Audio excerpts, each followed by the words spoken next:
Hai Voices, nah hari ini bagi sebagian teman-teman, sebagian besar nih, teman-teman yang berjualan online, tahu nggak sih gimana caranya, tips dan trik nih, menentukan harga untuk produk yang teman-teman jual di toko online teman-teman. Nah yang pertama adalah modalnya, jadi teman-teman harus tahu modal yang teman-teman pakai itu tuh kurang lebih berapa banyak sih biaya yang keluar gitu, kayak bahan baku materialnya gitu, terus pembayaran, tenaga kerja, pengeluaran lain-lain, kelebihan produk, persentase profit. Nah itu semua harus dihitung juga, kayak dengan promosi marketingnya juga, promosi konten digitalnya juga kalau teman-teman mau membayar artis untuk di endorse gitu, ataupun yang kayak membayar public figure atau akun publik untuk promosi, ataupun kayak promosi di media. Semuanya itu perlu banget yang namanya pembiayaan. Nah karena dengan hal-hal seperti itu yang kayak bisa membuat teman-teman menjadi lebih menghitung nih, apa aja sih hal-hal yang harus dihitung nih untuk menjadi harga jual dari produk yang ada di toko online teman-teman. Nah jadi sekali lagi gue ulangi ya, pertama adalah modal, yang kedua adalah bahan material atau bahan bakunya. Misalnya makanan kan banyak banget elemennya, bumbu dapur, panci, gas, kompor, kotak plastik gitu, sendok plastik, sumpit, segala macam itu kan emang harus dihitung ya buat gambaran pembayaran tenaga kerja. Misalnya apakah ada yang nganter ataukah dari Gojek, Gosen, Grab gitu, atau emang kita nge-hire karyawan emang khusus buat nganter untuk menjaga kebersihan dari makanan yang kita jual gitu. Misalnya pengeluaran lain-lain nih, misalnya teman-teman nggak tahu nih, kayak makanan yang teman-teman udah standby gitu tiba-tiba basi gitu, akhirnya kan teman-teman kekurangan stok nih, dan akhirnya itu kayak harus beli lagi secara mendadak. Nah teman-teman harus punya pengeluaran lain-lain.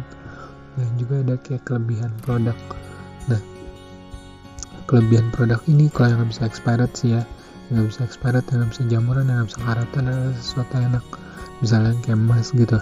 Tapi kalau teman-teman punya kayak yang bisa basi gitu dalam kayak makanan, minuman yang harus selalu fresh, nah itu kan jadi pertimbangan juga ya. Teman-teman harus punya perhitungan akan kelebihan produk. Berikutnya adalah persentase profit. Nah ketika teman-teman yang misal jual keseluruhan modalnya segala macam hitung kayak totalnya, misalnya teman-teman modal keseluruhan adalah 20.000, teman-teman harus ngitungin pangsa pasar teman-teman itu menembak ke arah pangsa pasar mana. Kalau pasar yang kayak sedang gitu ya jual 30.000 lah untuk salahnya gitu. Kalau misalnya memang pasar yang lebih gede, teman-teman yang memang punya brand yang terlihat bagus dan memang berpromosi atau lokasinya di tempat yang cukup elit gitu, memang biaya kontraknya sewanya mahal gitu, teman-teman pasang harga mahal misalnya kayak 100.000 gitu, sampai untungnya bisa 4 kali lipat gitu atau 5 kali lipat. It's okay kalau emang teman-teman punya pasar yang memang seperti itu. Dan berikutnya adalah konten untuk promosi yang kayak digital, promosi digital marketing, akun publik. Nah itu semua harus dihitung juga, karena itu adalah termasuk kayak marketing tools yang emang ketika dicantumkan ke dalam penghitungan biaya, nah itu akan lebih safety untuk teman-teman ke depannya. Karena banyak banget pengusaha yang gagal, mereka udah hitung-hitungin ini, mereka lupa untuk mencantumkan biaya promosinya. Akhirnya ketika mereka jualan gitu, bisa-bisa kayak untungnya itu hanya untuk nutupin biaya promosinya. Nah itu yang bikin sebagian besar orang gagal.